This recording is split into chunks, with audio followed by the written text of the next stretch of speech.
Assalamualaikum warahmatullahi wabarakatuh, kawan-kawan sekalian. Semoga kita semua sehat. Kembali kita berjumpa di Jejak Semester 65. Semoga kita juga senantiasa mendapat perlindungan Tuhan yang Maha Kuasa.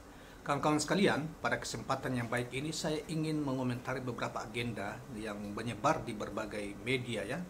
Yang pertama adalah upaya-upaya kelompok tertentu atau capres tertentu dan para pendukungnya membangun narasi bahwa Pilpres harus dimenangkan oleh satu putaran oleh nomor 2 capres Prabowo Subianto Gibran Raka Buming Rupa, karena dianggap bahwa walaupun secara kualitatif Gibran jauh dari harapan masyarakat karena memang dia tidak punya pengalaman secara intelektual, tidak punya, dia cuma punya anak presiden ya.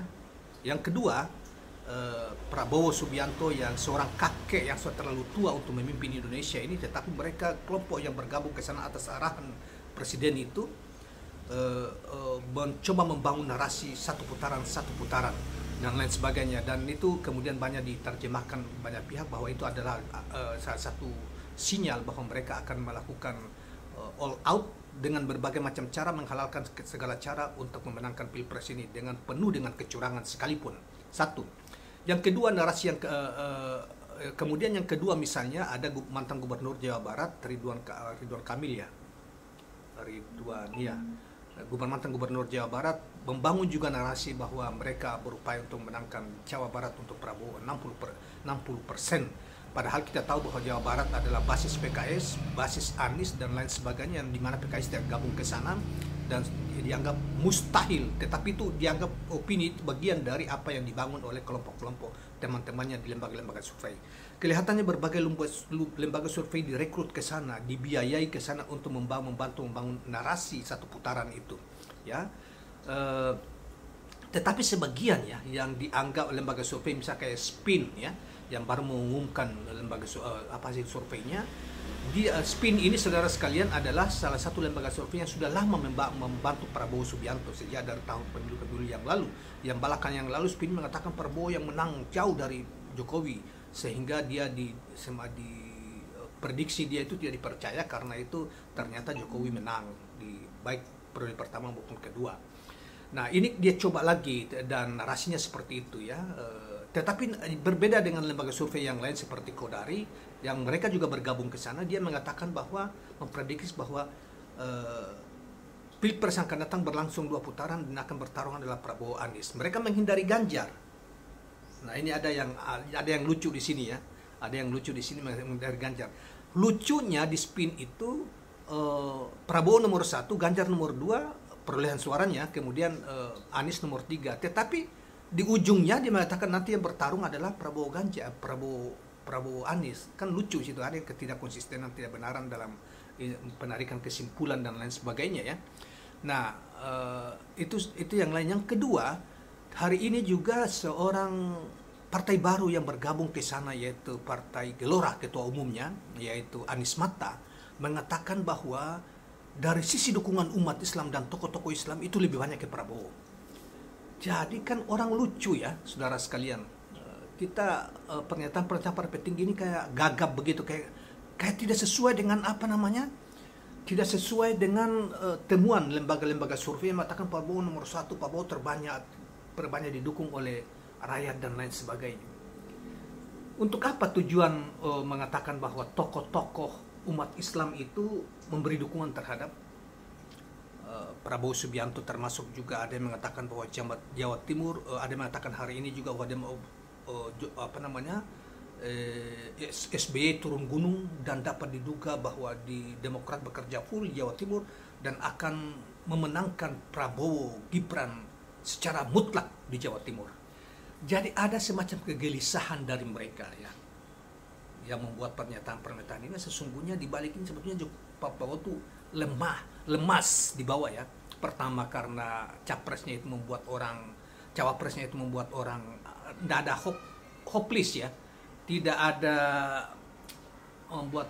harapan bagi Indonesia untuk maju di masa akan datang, apalagi berharap kesejahteraan. Yang kedua, Prabowo juga terlalu tua. Dan yang ketiga, kita kembali kepada pernyataan Ketua Umum Gelora tadi.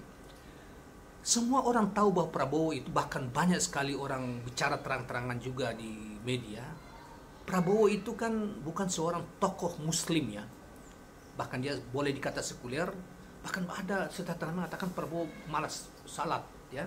Yang kedua, mohon maaf nih ya, mohon maaf, Pak Prabowo Subianto tuh keluarganya rata-rata non muslim, termasuk adik kandungnya Hasim yang sangat ambisius mendorong Prabowo jadi capres dan memperjuangkan jadi presiden.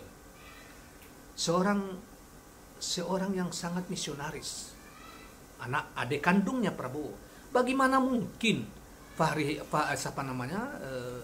Anies Mata mengatakan bahwa tokoh-tokoh Islam dan umat Islam lebih banyak mayoritas memberi dukungan terhadap Prabowo Subianto, sementara yang bersuka ibadahnya juga compang-camping menurut apa yang kita baca dan pernyataan orang-orang yang pernah bertemu dengan dia. Dan secara figuris ini kan orang kakek-kakek udah tua, tidak banyak diharapkan ya, sudah terlalu sepuh. Jadi tidak terlalu menarik buat bagi orang untuk Prabowo itu, berapapun uang yang kau pertaruhkan di situ. Nah, jadi ada kita dari kemudian pernyataan dari ada satu pengamat tadi mengatakan bahwa SBY turun gunung. Orang juga tahu SBY itu banyak tipunya, pencitraan aja ya, banyak bohongnya. Apalagi kalau kita merefer pada pernyataan Anas Urbaningrum, mantan ketua umum Partai Demokrat ya. Jadi bagaimana orang ya kayak gelisah, mereka kayak gelisah begitu, terus membuat pernyataan yang tidak masuk akal, tidak nyambung. Jadi gelisah bahwa ini Prabowo, kalau Prabowo itu memang rata-rata seperti yang digambarkan oleh survei, orang tokoh-tokohnya tidak akan segelisah ini dan tidak akan membuat pernyataan yang menurut kita aneh ya. Jadi pernyataan untuk melegitimasi saja, padahal sesungguhnya dia tuh keropos di dalamnya. Nah, itulah kira-kira beberapa hal yang termasuk apalagi lembaga-lembaga survei kalau kita kaji satu-satu kan banyak menebar kebohongan ya, menebar kebohongan tidak sesuai kenyataannya di masyarakat. Kemudian ada mengatakan di Jawa Timur tokoh-tokoh NU lebih banyak ke Prabowo ketimbang ke Muhaimin. Dari mana logikanya? Prabowo tidak ada kaitannya dengan NU sedikit pun. Sementara yang jadi cawapres, calon itu adalah calon Anies dan Muhaimin, ada santri semua. Apalagi Caimin adalah bagian cucu terpenting sebelum lahir sudah jadi NU. Dan cucu pendiri NU, memimpin PKB sudah 18 tahun, ketua umum PKB, yang ketua PKB itu dilahirkan dari rahim NU. Kok bilang bahwa Prabowo lebih populer di NU dan lebih banyak masyarakat NU yang akan para pemimpin dan masyarakat dukung Prabowo. Ini kan pernyataan yang sebetulnya mereka lagi gelisah dan khawatir bahwa NU itu mungkin 10% aja dukung Prabowo itu sudah luar biasa. Sekalipun Prabowo menebar uang di mana-mana misalnya bersama Gibran, tidak masuk akal, saudara sekalian. Jadi ini harus di-counter. Jadi mereka jangan menyebar kebohongan-kebohongan karena ekspresi kegelisahan mereka.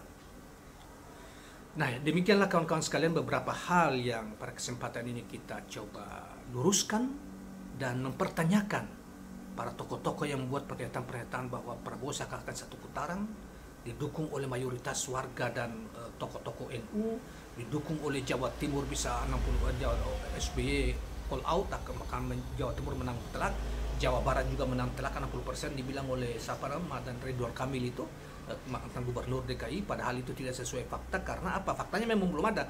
Tetapi dari sisi kelembagaan yang selama ini menguasai Jawa Barat itu yang PKS, partai ya, PKS dan pernah menjadi gubernur 2 periode. Ridwan Kamil baru 1 kali. Terus Ridwan Kamil juga diduga ya banyak khianat terhadap partai. Jadi secara integritas Ridwan Kamil dibanding dengan gubernur sebelumnya jauh lebih terjaga dibanding Ridwan Kamil. Iya mantan gubernur Jawa Barat yang baru-baru ini, yang barusan ya, baru 1 periode itu. Jadi itulah kawan-kawan sekalian. Jadi kita lihat aja. Tetapi apalagi DKI mengatakan bahwa Prabowo menang, kan gila itu, ada survei yang mengatakan seperti itu. Jadi ini sudah tidak waras semua. ya orang-orang sudah ndak waras, yel-yel Prabowo, tetapi mereka ada kekhawatiran Prabowo ini, mereka tahu bahwa rapuh sekali di bawah. Kalau menurut saya, bahkan mereka mungkin takut juga terhadap hasil survei yang serius dari Saifullah Fatah yang mengatakan kalau 2 putaran Pilpres ini maka Prabowo tersingkir, dia tidak masuk. Yang masuk itu Ganjar sama Anies Baswedan. Itulah yang membuat mereka takut, sehingga ya berbagai macam langkah dilakukan dengan kacamata kuda, pernyataan tidak terukur dan bertentangan dengan fakta-fakta di lapangan, dan bertentangan juga dengan pikiran akal sehat kita. Nah, kawan-kawan sekalian, demikianlah apa yang kita sampaikan pada kesempatan ini. Semoga bermanfaat dan mencerahkan. Jangan lupa subscribe, like, dan share channel ini. Assalamualaikum warahmatullahi wabarakatuh.